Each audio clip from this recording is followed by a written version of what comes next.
ra ai o ale lo chukan ngai an ni awangin thi na khove la khan lal tak le ro pui takan lu le theina turin an taksa po troi ral lo turin an mammi fight thina ni mammi an siam an bande sen an tuam veka dam doya soisak nu kha troi mai lo turin ti chuan ro pui takin thana an than po vo in thlenga 7 wonders of the world tal tel reng pyramid kan tia khan achunga khan ro lu chitin reng nen an zal thina ni an sakdan po kan mi thla thiam vek nga pyramid chu kan mu fo ani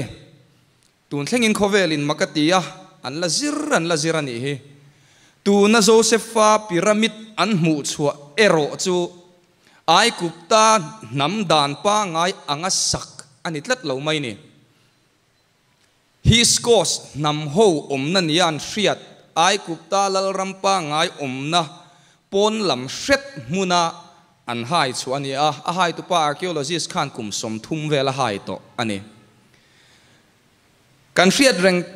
akarin chu josepha tha local na he ta zako pate nova tangin sema tha tanga local an ni kha chu sema tha te hovina an in sak dan phunga sakani tlat mai ni kha pyramid ta kha pyramid satlia pa ngai ai kupta na minan sak dan anga sakani lova semitic house anti ang chi sema tha te in tha chol inan sak dan bik ruang ama sakania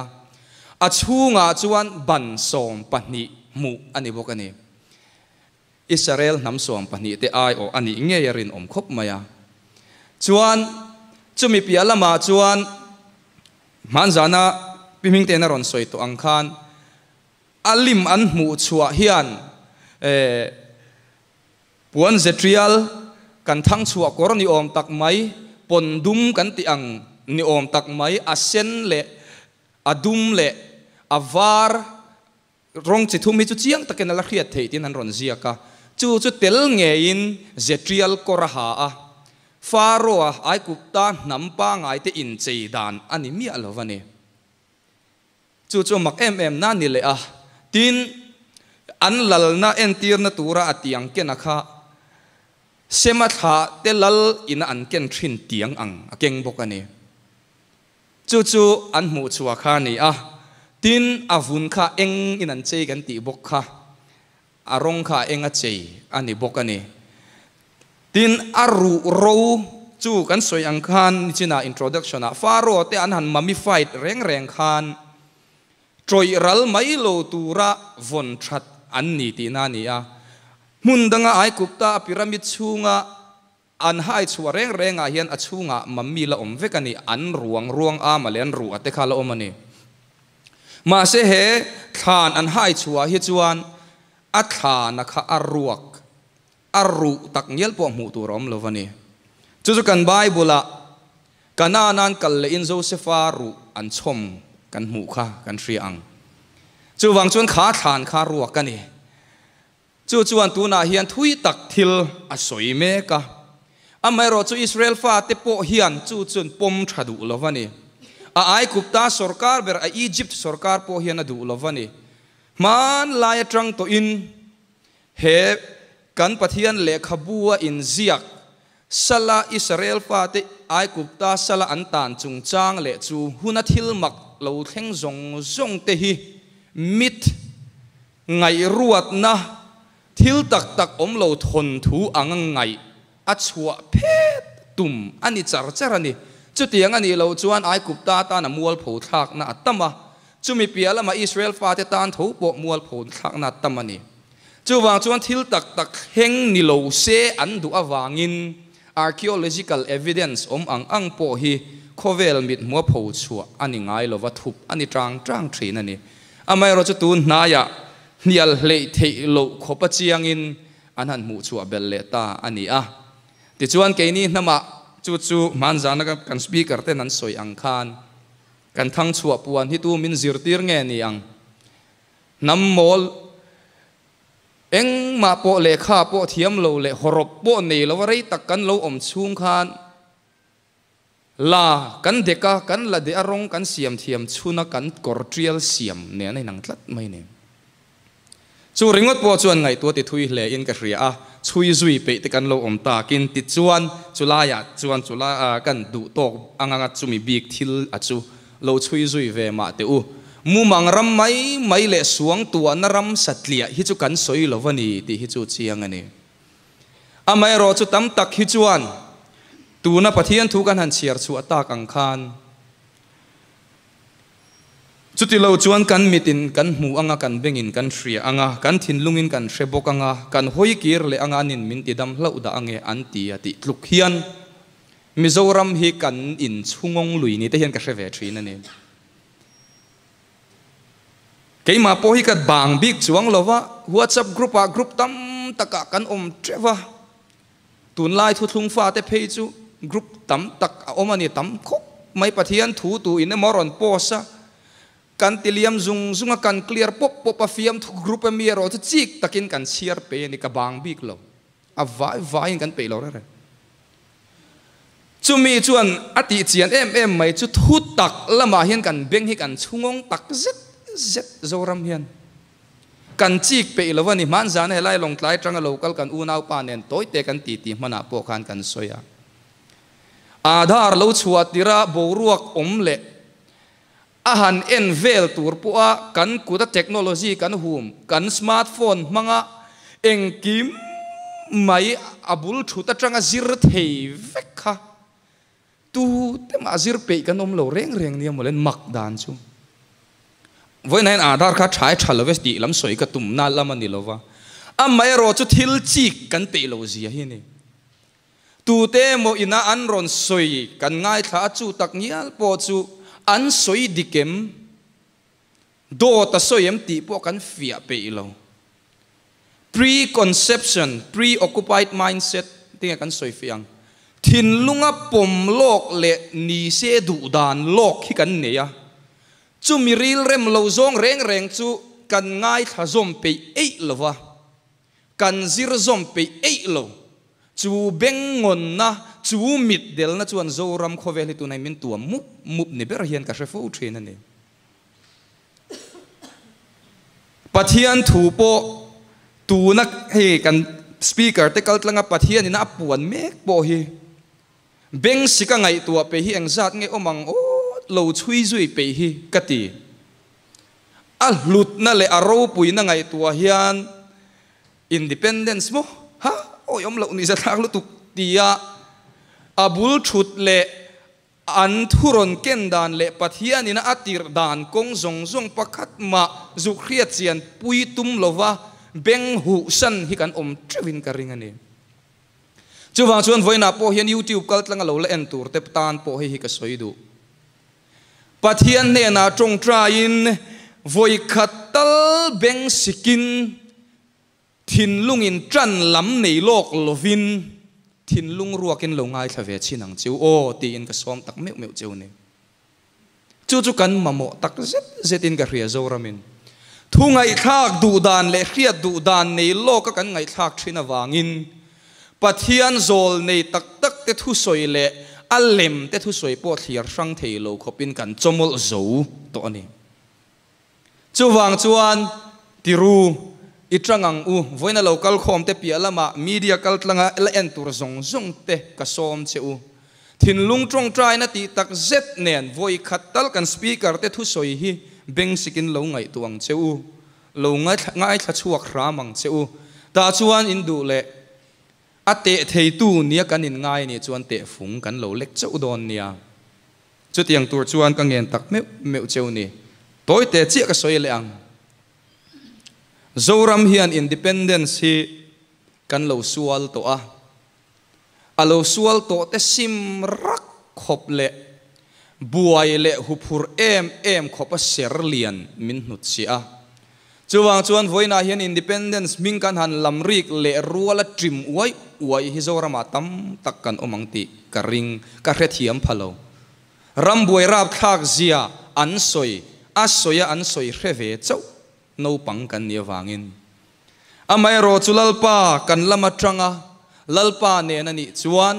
ni zana kan thungai thakin thamuan om takin pathian nen ta thu kan don min hril kha lalpa du dana independence kan sualani chuan mana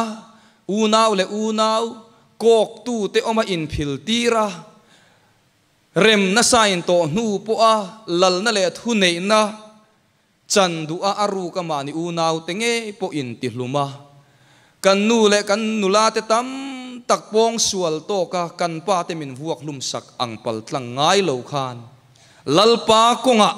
thisen luang lovin lalpan min hruai chua tume ti in min hriat tir himo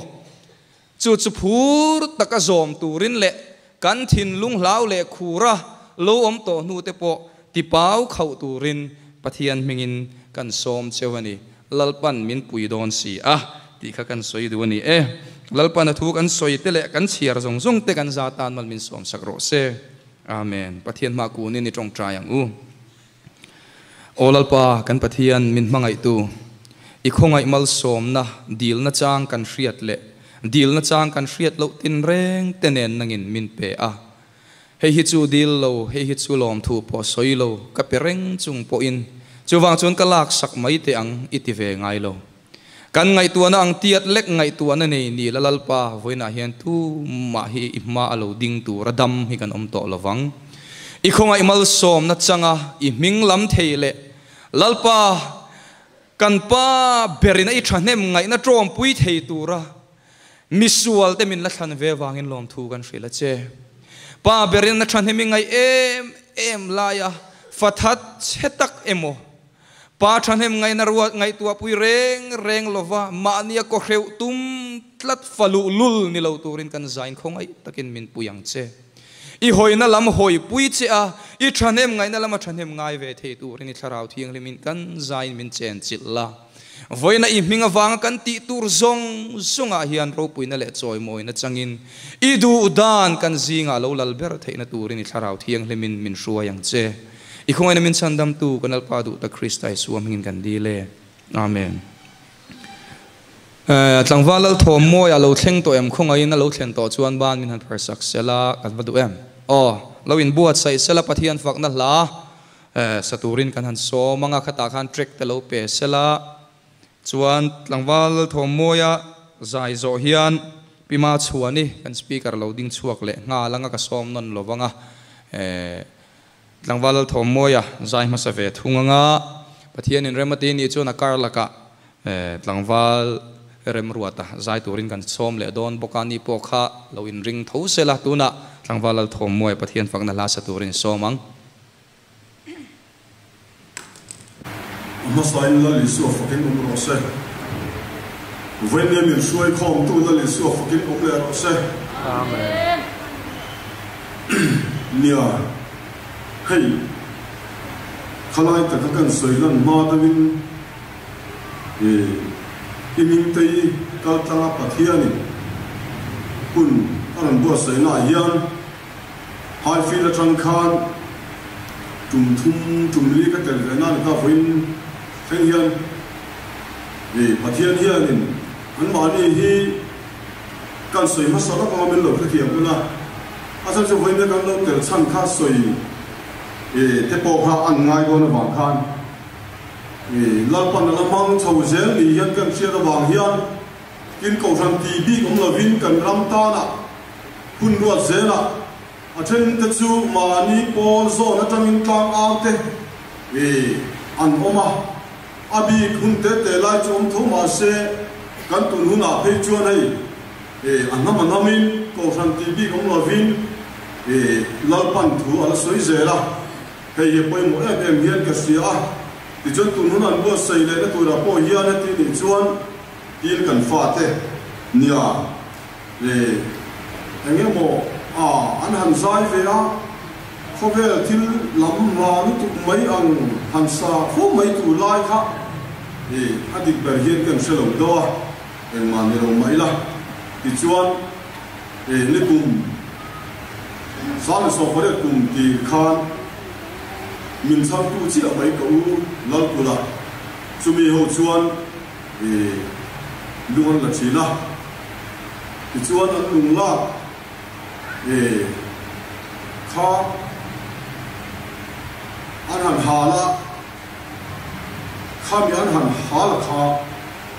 tamai thei si lo khan fit kwa vela cha a sei zo ham nga anu khan han ham tira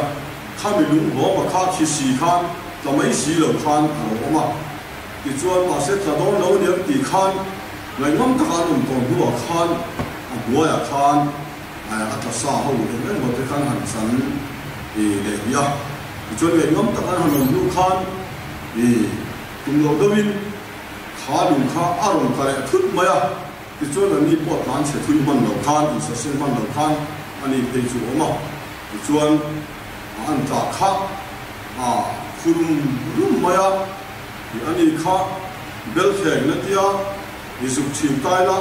chu tiam chuan chin mok khan om ta apa pe chuan la thoma om to lo atia mang an khan auro len khan ari lui mai le tura nia ti chuan akhu te khan re chom dawa ti khan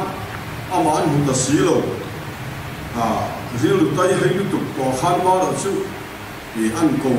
lệ khác lúc quý nuôi trong khăn lâu ấy nói xì khác thì mặc đăng ký và thiên bao này đó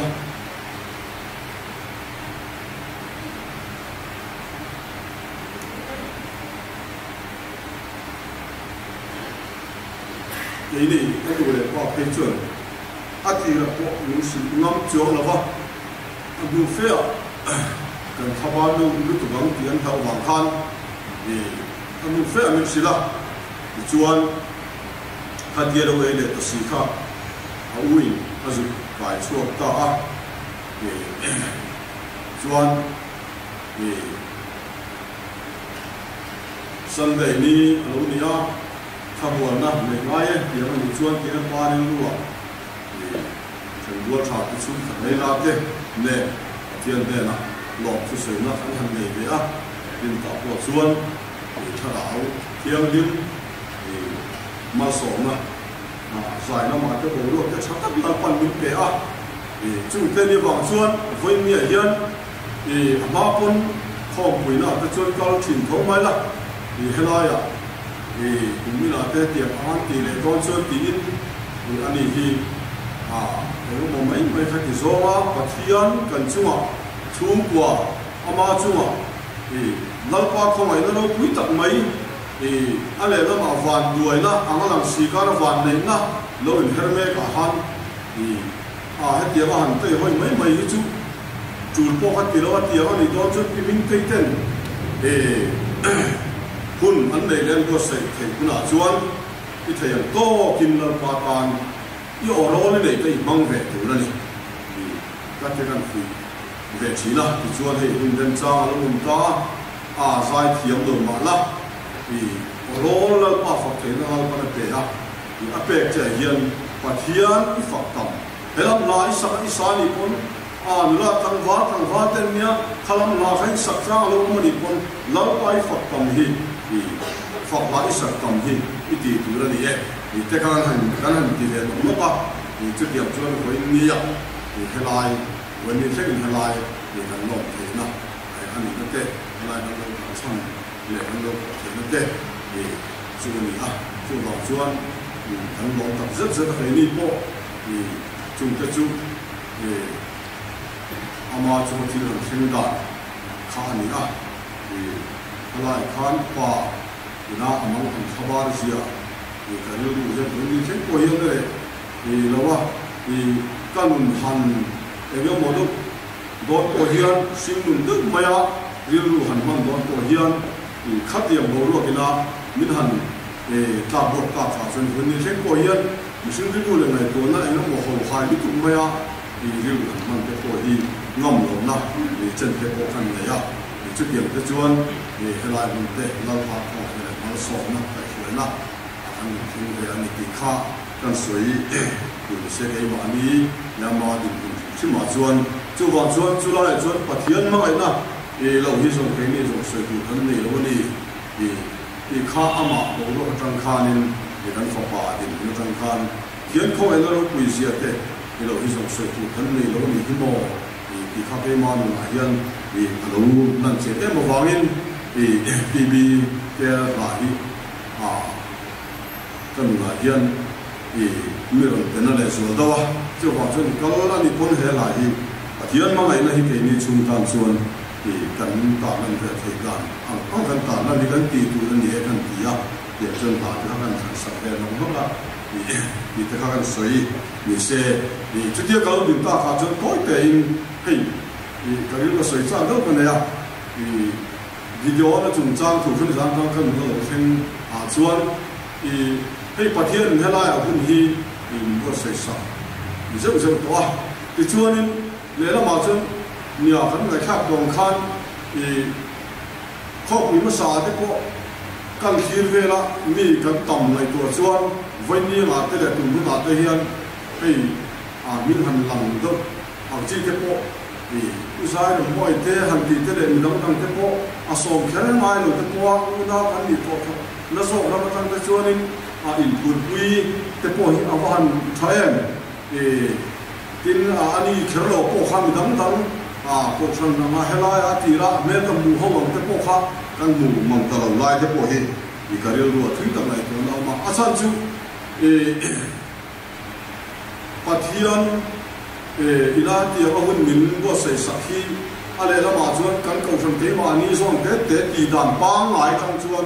thì kan sâu ra thì ở đông lộ kan tháo áo mình đông tắc tắc tổ rồi thì UT number à thằng mà state number à mình làm cái đấy với nia hiện mình thung cao trên independent là ban mình về lâu chuan sâu ra thì state number à Adam tắc tắc lo kan tháo áo mình có state number à Adam tắc tắc là vậy cho vào chân ba cho số lần em tin nghe đi cùng sari sari cho vào in năm họ lu vào mình đi quân sơ dig lo quân sơ lo cái gì mà hiện state number à chân chú chú ni tất cả vào in cho mình đi vào cho với nia hiện mình đi cái câu là independent thấy nó đàn nó là out na thu thung ram nam đầm này nó tụi cho mình chút đi xa là khá là lấy lúng đàn này nó ác cả là nó tụi lại hiện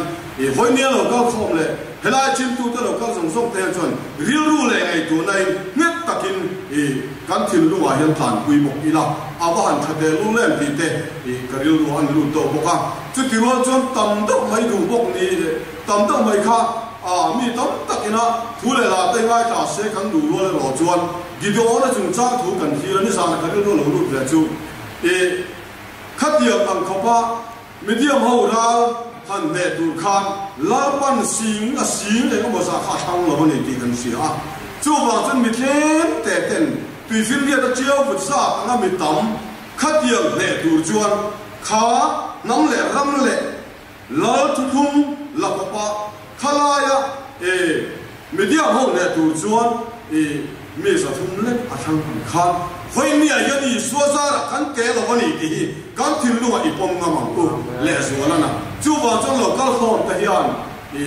kha kan lu lu le takin vong ta ila le lama han tam tu han lim dur tu te po ke po hi zami le lami te kan han me ba nin la thana ga tho chuan revival tên của thì mình chút ăn mình chút tiếng nói là rất cần huấn mà sai không huấn mà sai thế hắn bố được cái hắn buộc em thâu tú nào bố được cái chỗ ngồm thì cái điều anh học khác cái gì chút tiếng nói là rõ chuan thì bố được khác lâu đắng xe là thì không huấn mà sai bố được bằng cái khác với nhiều nhân thì đó nghe khát điểm hắn để xây mất đó nữa khát điểm bằng cái khắp bát thiên hun mi lo cho ka lo her se la bo lo ko soi dang lam se la i ai dang reng thei lo wa chi tiam chuan thil ani a chu wa chan hoi ni po hian tu fin riat chiu za atam medium ho ra khang sen tel dam de du kham chuan lal pa hian thil ti then ro ui tak kuan chu atum la hian chuan aman ro hi ho ha em se na ti hi ka thil lo hian ni za na khang lo lu hian he chu ta chu với địa hiện vana pa ho khata kan om ro wang ta hian kan lo sa balane i kha lo pa ro pina tan ti re si le du lo ne lo pan do pina sang ro se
hành làm giang đồn chuan a music kha a muan te wa khan han din chua han làm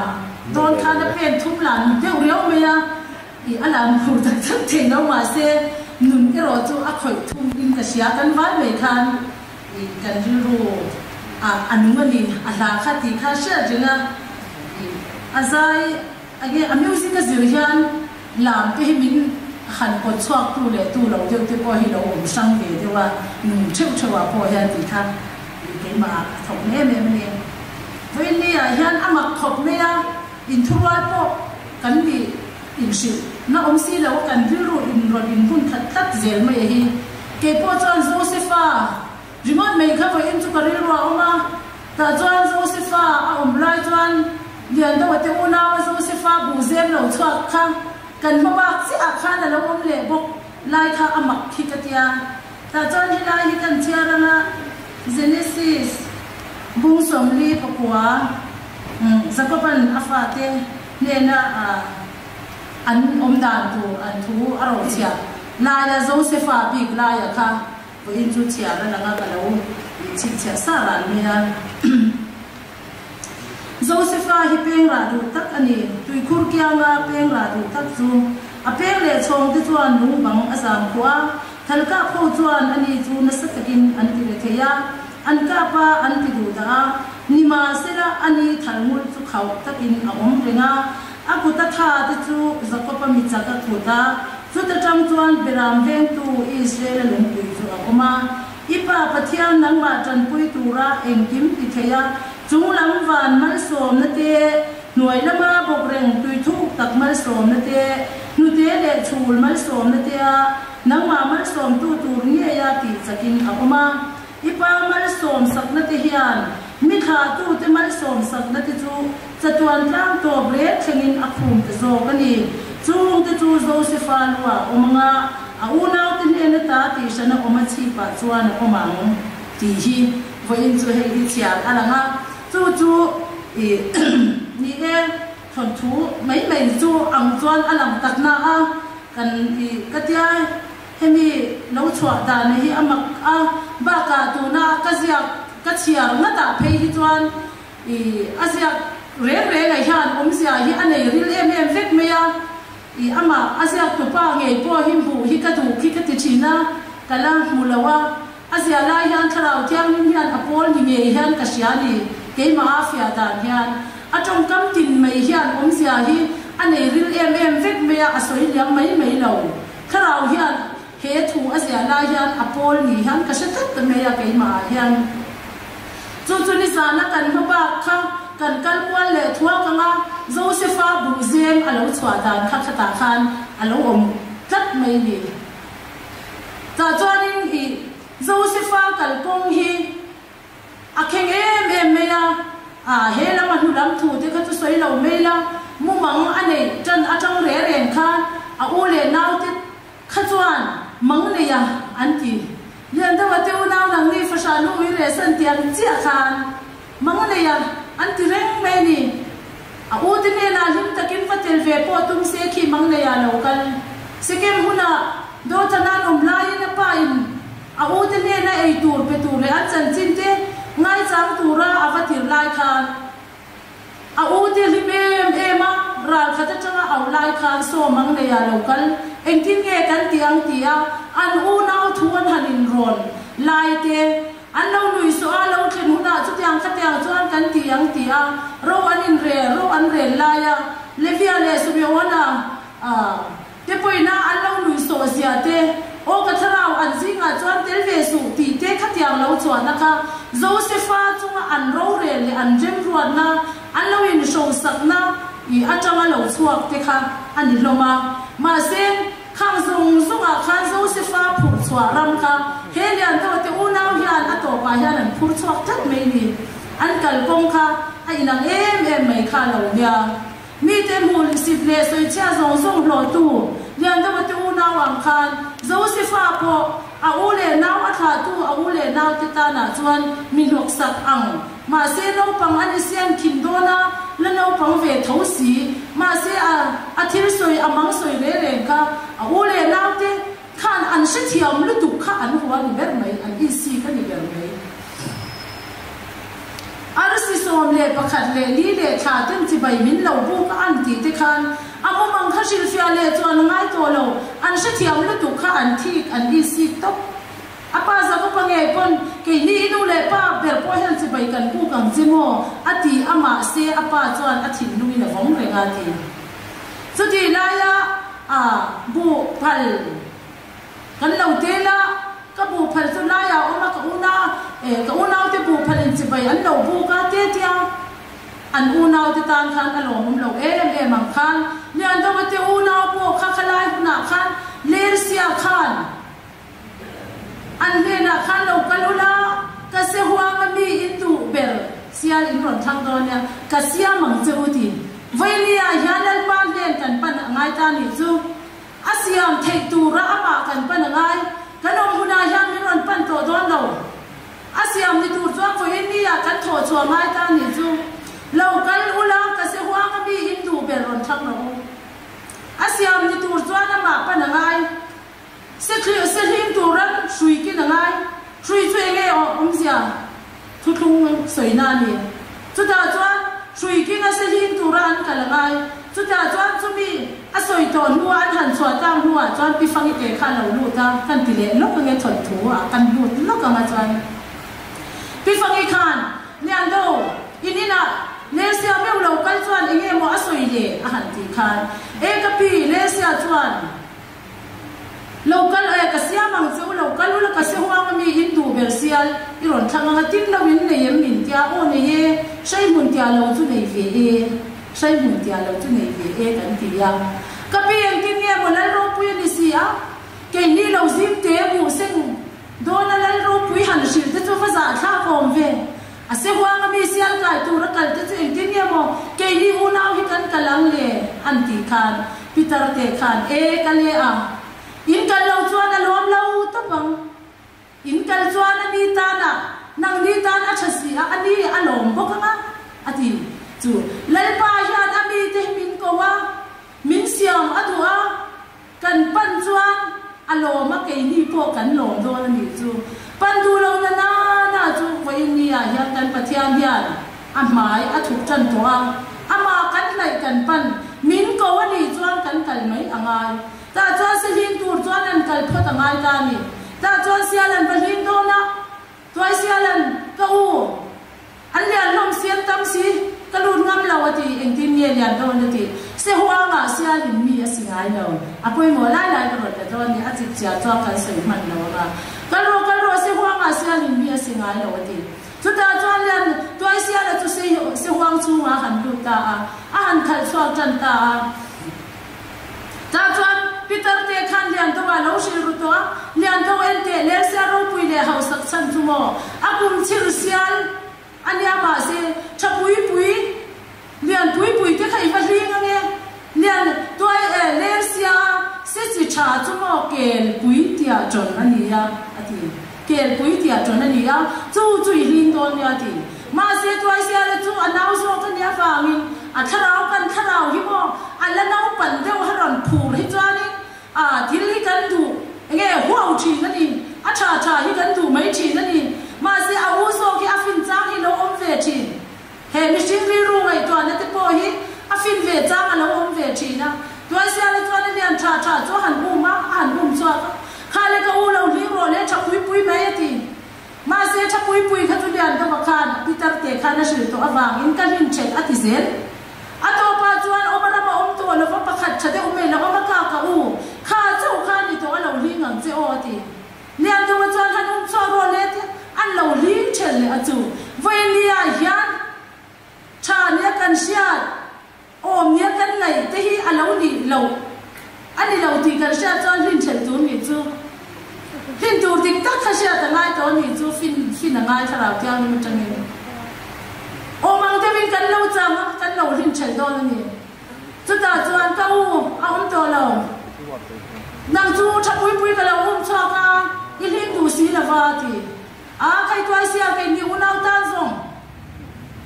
ka kan san to ka bo la wang han hol te sung kun noi a to pa chuan che tak me ke pui tia tron cho lo ding khu tok me ni chu a chen tu ka ta chuan ka u hai su ma che me ka ron chuak pe lo ti lian doan khai han chuak ro khai mo ka lo mu ve re te anga ti ta ka ro ka u kal po akal chadu lo ti akal chadu lo ti voi ni a yan ani ta ki chu mo asa chal me nya ani mang lo hi chon ka thua ka ani to ma hin mai po hi olani ni mel te hu ya na om sia ma se atak ram hi chu mo asa chal me ni ta chuan toy sia la chuan tui lo se ti la ron cha ka lian do na lo lim ta ole ka lim ta ti toy sia la lo thei lo se huang chunga mi tui ka pu ri na chu ni chu voi ni a ya lai pa na to hi a chalo kan ti la fa ni ya kan ngai pia la ma man sa na pi min te na soi kha elisa khore ka kal tura zuni par thing ho ya aum lai khan van tir ko ten lungsa a chang hem min an ei tir ka ikal na tur i chel lawang ya ti in an kai thowa chuta an kai thon non le han kal hore tlang han kal meu chuan khipui lo tho ka lir te lo hi nga ti kha ma se chung song a chuan lalpa lo ti chu mi pia la ma chuan odam tia yin a tiang deuh khan lia pui khar han hol chuakin han thok tin ma se lian do ban athil siat kha afwan ge tlat pitar te khan ashi chu pathian tharau tiang in ke ma ni siat ti tu he ti sadan min poina alo achia le chashia nei na alo siat ve kha pom ge em nei lian do khan ta chuan an han kai don chana ka pi te in si zo la vo india yan si zo la si ruama kanom mani hi ani na ta ka chuan mo si ruama in ka yana huang in hung na chu ta chuan in da don nia ti kha ta chuan lian do wan tua sia nang han kai ro te che me ka kai pe la ti lian do wan han kai ya en te tua sia hei arai tan de ra ni hi ti chu vai nia yan pai kan pe ti ro nai pa mi te yan pai kan pe ya ai kha pong tu rin si huai si ruam lam kan pan me kan ni hi tu ma kal ve tu lo na hun lam si ruam lam panin lai pa mi te in kha pu me don sial kha ta chuan he da lo kan soi su su nge Peter te hen lo pu sen hun lo ni ta Peter te kha lian do bu sen tu rin mi te som ro ka ti khai so me silai zon le kham isa anga achunga silai zon zen bi ko la khami kha ati lo thei lo na chan tu le sia min ron sia ti ro ati tlat voi ni a hiatin na in zen kan ko don ni chu ve tok maya kan lo ti kan soi kha chai mun tia le ka khan silai zon zen kham lian to kan sanga silai zon leng tur zen kan ko la mai ni chu lian do itm ota ka pi achil na tur sui po silai zon sui chil theina turin ka siam tir vek to ka pi mi te ka soma asa thang lu tu mi te chon lian da ba lo te chu ate te ne kan zut liam ma kan zo ni mai lo mi ka soma te chu ati ve le ta nga la min ti ka pi asa thang lu tu ka ti lian da wa tha sung ma chu da chu pi ta te chu an tin ye ti ta en te lian do lo kal te atin yang an ko mo ta ama lo re na en tir ta lo en te ipiaran wal zong so ler sia lo vekni so ti ta dai mai ni zo ipiaran wal zong a en kan ti zong so lo ler sia bu min vekni so chia lo te tam ta kan la ton wa po la lo na ang mai an en duk so ti ako mu ta dai mai ni zo voi ni a hian pathianin he ram le nam ta na kan lo min pe ka hi han en mai hi chuan mi te nui zat tham chil tu ra som te la chuan enge bu pol se bok tia po anei lawang bu pol se pui bok tia han ti chu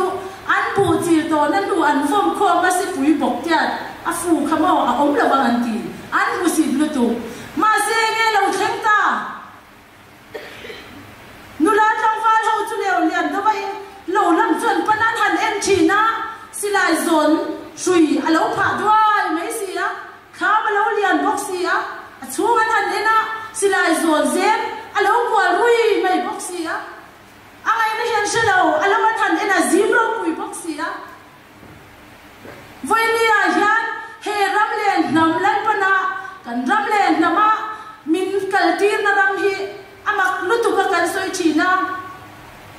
ni te na min ron hu sak ta na chuan eng ma tham lo hinan mu ma se ke ni la chuan nam tin te na puran chong na tur hu na ta na lai bu zem kha he ra ma hian kwan kan tum tlan me ni chu ta chuan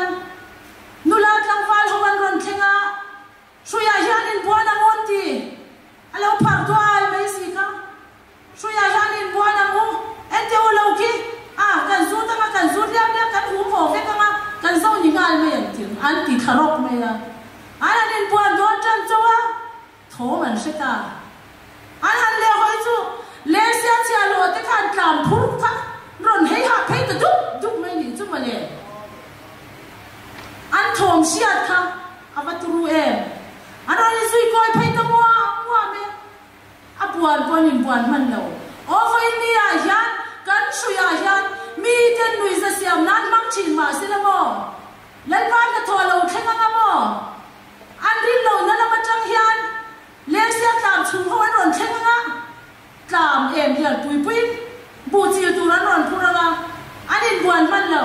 buan chi la ngong kheng kheng in an dai ka ni chu ni leng mai chu lo for India yan Josepha bu zem hin heram le na ma yan lai pan min kwal ti ra tu mani chu arau pui khi ka tilu tu ka trong kam thiam na hian ala soi fia thiam lo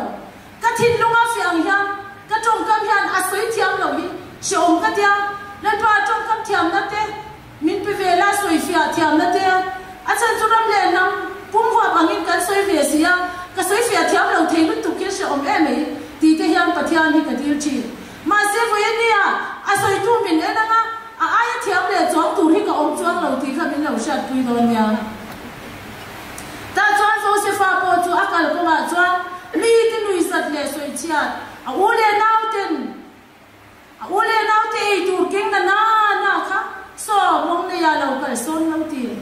ati dan turan lo re a chanin that ma ya ti lum ma ya en te so akor se tia la ron hak so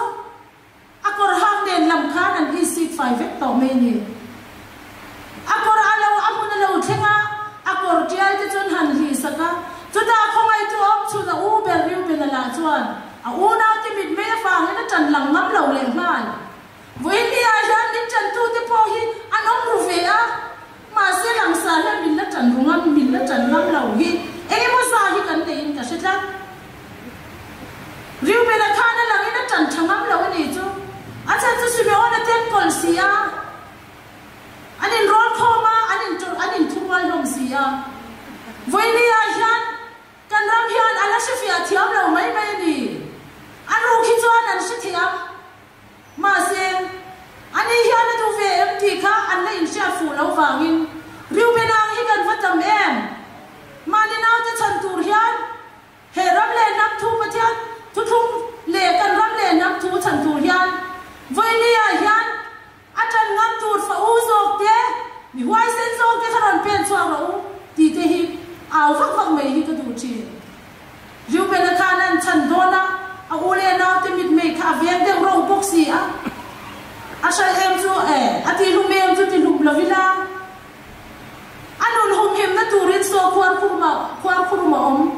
ati are ruwa du dan chuan rem chan hula lo lak chua anun kha chan hi ma du ve tho riu ben po khan chu ti lai chuan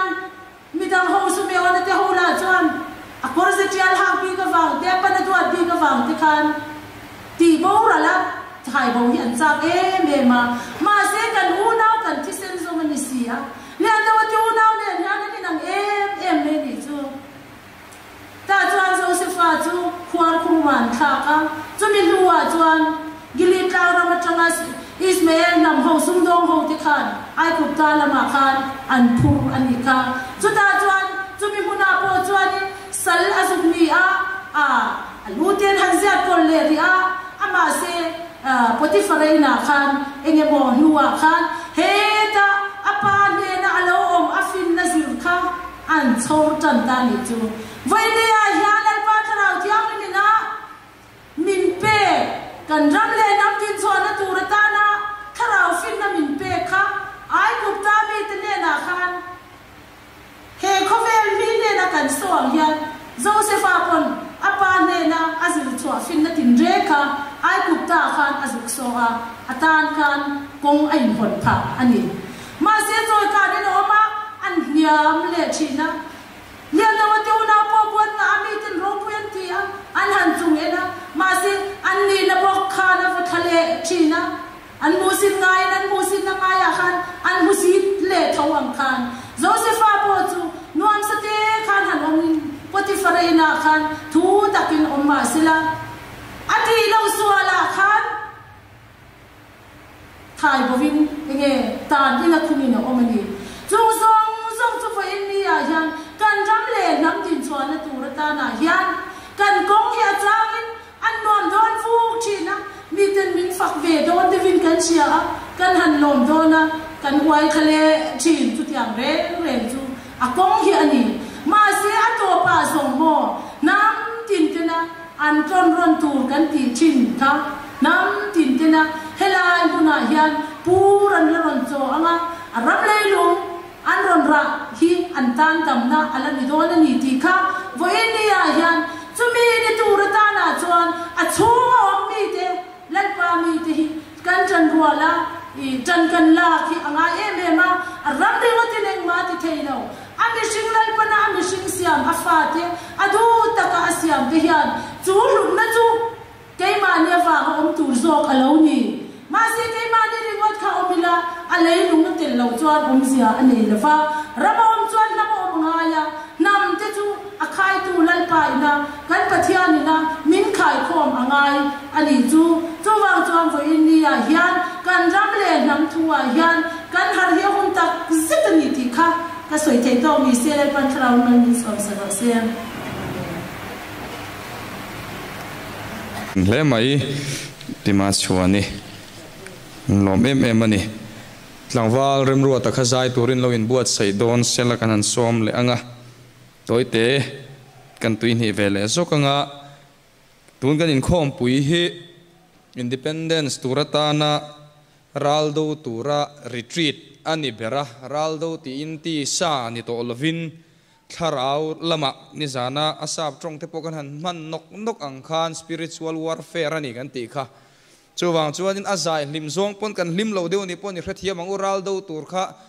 lam tlut thuam lawe te po han ti tai la trawme chutiang lampang chuan ril ro om sela tin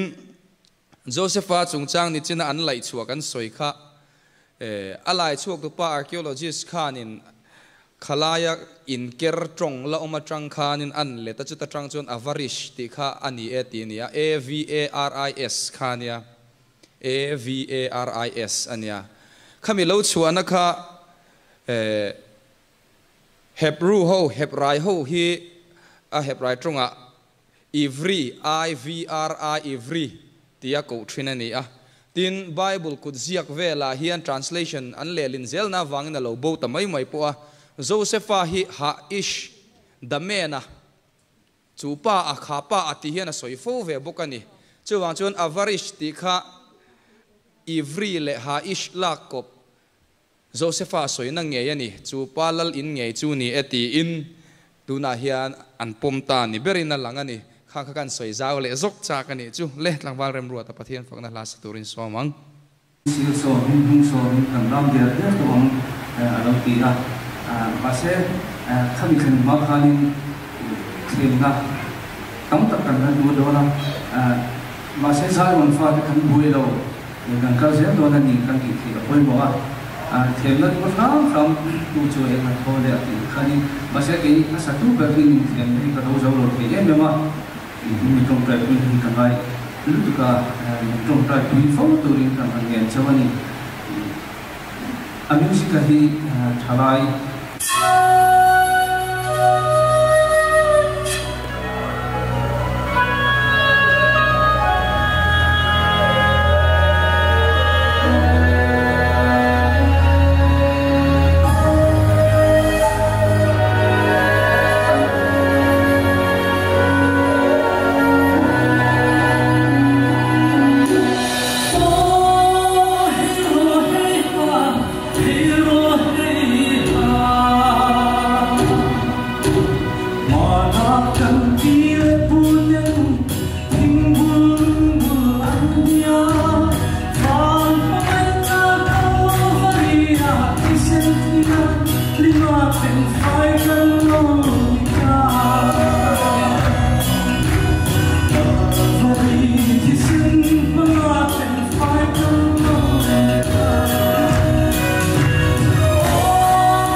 Piming tei khanin kan pel hret ani point point chu poilo duai ngai ko ti do boka chula chuanin kan zet tel ram du don ani bima thai kha chu chu lo in ring sana thange